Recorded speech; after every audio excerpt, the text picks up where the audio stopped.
अस्सलाम वालेकुम दोस्तों, welcome on Waqar cricket show. Shaheens versus Bengal tigers 5 T20 matches की सीरीज जनाब स्टार्ट होने जा रही है और बंगाल टाइगर्स ने अपना स्क्वाड जनाब अनाउंस कर दिया है। अब बारी है पाकिस्तान के स्क्वाड को डिस्कस करने की। पाकिस्तान के स्क्वाड में आए दिन हलचल मच रही है क्योंकि पीएसएल में कई सुपरस्टार्स अपना जलवा आला म्यार के साथ दिखाना उन्हें स्टार्ट कर दिया है। इरफान खान न्याजी की कंसिस्टेंसी अचानक से दिख गई है और नईम का अचानक कंसिस्टेंस बेस के ऊपर ओपनिंग पेयर वो एक तगड़ा यानी कि करना विद फखर जमान। और ये बहुत बड़ी बात है कि फखर जमान भी बात होगा कि इस बंदे के पास इतना टैलेंट कहां से आ गया और जिस तरीके से निखर के वो बंदा परफॉर्म कर रहा है, लेकिन अर्ली ऑन हो जाएगा, मौका देना। बहरल जनाब, यहां पर अगर बात करें स्पेशली बांग्लादेश की जो स्क्वाड के मुतालिक आपके जहन में सवाल होगा, शाकिब, मुशफीक, महमूदुल्लाह ये पहले से रिटायरमेंट अनाउंस करके बैठी हुई हैं, तो ये स्क्वाड के अंदर नहीं है। तस्कीन अहमद नहीं है स्क्वाड के अंदर। बाकी जो उन्होंने अपना बेस्ट पॉसिबल जो स्क्वाड बनाया हुआ है और वो सारे जो है रशीद हुसैन हो गए, नहीद राना हो गए, शरफुल इस्लाम हो गए, जिनकी एक मतलब तगड़ी पेस बैटरी है फास्ट बॉलिंग की, वो दिखेगी। मेहदी हसन वगैरह, लितन दास, शंतु वगैरह, तो हैदर नजब, मतलब जो उनके पास तगड़ा उनका जो T20 का वो एक पावरफुल स्क्वाड कंसीडर कर रहे हैं, उन्होंने वो स्क्वाड उतार दिया है अगेंस्ट यूएई और पाकिस्तान। कुल मिला के बंगाल टाइगर 60 T20 मैचेस खेलेंगे, 2 वहां पे यूएई के साथ और 5 T20 मैचेस पाकिस्तान में होंगे।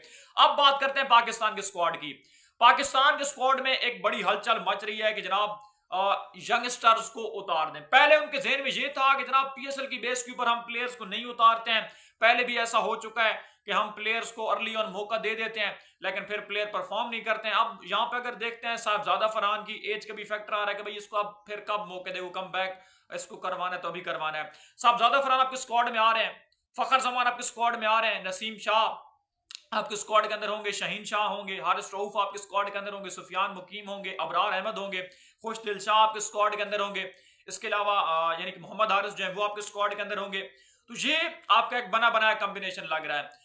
उबैद शाह के मुतालिक बातचीत चल रही है कि उसको स्क्वाड के अंदर शामिल किया जाए। अली रजा के मुतालिक बात हुई है लेकिन अली रजा को अर्ली ऑन हो जाएगा क्योंकि यहाँ पे शाहीन नसीम आपका कॉम्बिनेशन पहले से साइड बैठ रहा है, तो वहां पर मुश्किल हो जाएगा। हसन अली की जो परफॉर्मेंसेज हैं, हाईएस्ट विकेट टेकर बनना, अब्बास अफरीदी की जो परफॉर्मेंसेज हैं, तो उनको भी आप दरगुजर नहीं कर सकते, नजरअंदाज नहीं कर सकते हैं। तो यहाँ पे फिर आपने सब कुछ देखना है, अपना कॉम्बिनेशन देखना है। लेकिन जो बात है वो ये है कि आप सीनियर प्लेयर्स से थोड़ा पीछे हटें। अब आपने T20 का एक नई लॉट तैयार करनी है, एक नई टीम तैयार करनी है, तो आप अगेंस्ट बांग्लादेश को उतार दें। ज्यादा से ज्यादा क्या होगा, चैंपियंस ट्रॉफी के बाद चैंपियंस ट्रॉफी के अंदर से हार ही रहे है ना, ज्यादा से ज्यादा क्या होगा, रिजल्ट वही रहेगा ना। लेकिन ये यंगस्टर्स हैं, मेरे हिसाब से उड़ा के रख देंगे। अब नईम कंटेंट देखें आप, हसन नवाज कंटेंट देखें आप, मोहम्मद हारिस कंटेंट देखें, तो आपके पास ये सारे इंटेंट रखने वाले प्लेयर्स ही हैं ना।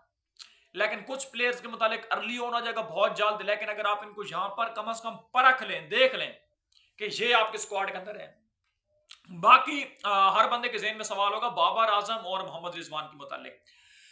रियलिटी दोस्तों ये है कि मोहम्मद रिजवान इस वक्त पाकिस्तान सुपर लीग के 10th एडिशन का हाईएस्ट रन्स गेटर है।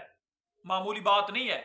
टीम टूर्नामेंट से सबसे पहले बाहर हुई है, कप्तानी बिल्कुल निल है, 8 में से 7 शिकस्तें मिली हैं।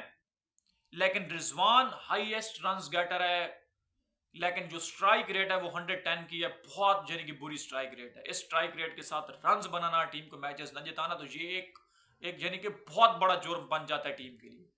बाबर आजम लास्ट मैच के अंदर थोड़ा सा पॉजिटिव दिखे, लेकिन अर्ली ऑन हो जाएगा कि बाबर आजम, मैं पहले भी एक बात कर चुका हूं कि शायद बाबर रिजवान दोनों का एक साथ टीम में होना बहुत मुश्किल हो जाएगा।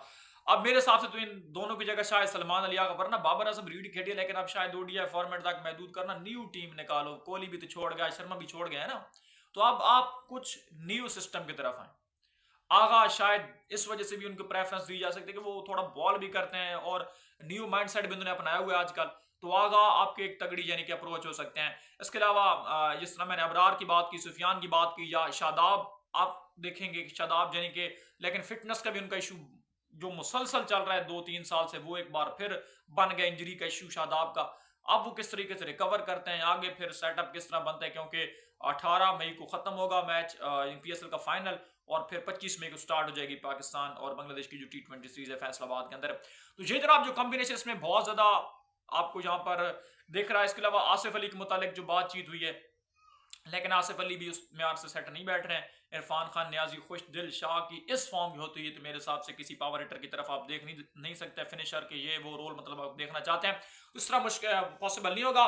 खुशदिल और इरफान जो वो कंसिस्टेंस बेस के ऊपर परफॉर्म कर रहे हैं तो शायद T20 फॉर्मेट, सिर्फ T20 फॉर्मेट नहीं देखना है बल्कि अपकमिंग इवेंट्स देखना है, एशिया कप और T20 वर्ल्ड कप 2026। अपडेट से चलेगी तो लाइक और सब्सक्राइब जरूर कर देना।